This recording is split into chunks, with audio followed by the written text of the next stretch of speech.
The Adelaide Crows have dropped former skipper Nathan Van Berlo for Sunday's big showdown. Tom Rehn joins me as always on a Thursday night, and Tommy, he's not the only one. No, he's not, Tredders. Cam Yeoman has come out of the side as well, so disappointing for him. But the big one is Nathan Van Berlo. You forecast this a couple of weeks ago.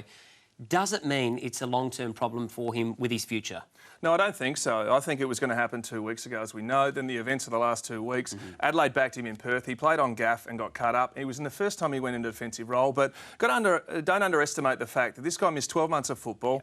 He just needs to go back and find some form, and he's contracted for next year, so he's safe. He just needs to find some confidence back in his game because it's been a heavy load coming back. Well, let's hope he can do that. Tredders, obviously the players were a bit of a mess last week leading into the game, which you can understand, but Richard Douglas, the midfielder, says they are far better placed mentally to attack this game this weekend.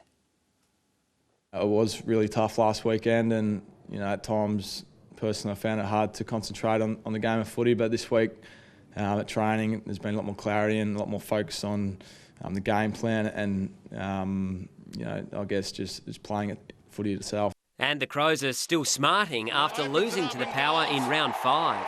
We should have won that game early in the season, I felt. We had 71 inside 50s and we did control a lot of the game, but we just couldn't get the score on the board. So that's something we've looked at already, and we need to be more efficient going forward, and I'm sure we will. The Power under no illusion as to what to expect from the Crows come Sunday. It's a very important game, so we're aware of maybe the consequences of that, both good or bad.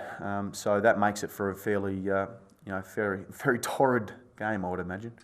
Now, Tredders, Kyle Cheney and Mitch Grigg will both play in the SANFL for the Crows against North Adelaide this weekend. As for the Power, Jasper Pittard is out with that ankle injury. The squad of 25 at the moment, so we can see those other ins, including Jesse Palmer, who could make his debut, but will he? No, I don't think he will, but I think this is reward for good SANFL form. He's kicked 12 goals for the year as a forward. He's 6'2", and, it shows a little bit of the light to say this is what AFL is. Come and train with the big boys and you'll be very close. But I suspect Cracker is the one change for that. Where's Butcher then?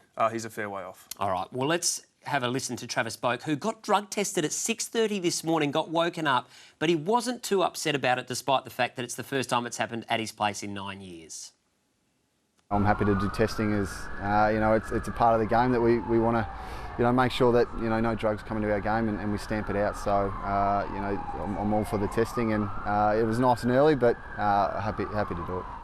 Tredders, too many tough games this weekend, including the showdown, so I'm going to get out of here and leave you to cop that one, and I'll catch you Monday. Absolutely. See you then. Beautiful. And to my tips, I've gone for North Melbourne, I've gone for GWS. I think the Hawks will get the job done against Sydney. And in the big showdown, I've just gone on form, Port Adelaide just. It should be a beauty of a game.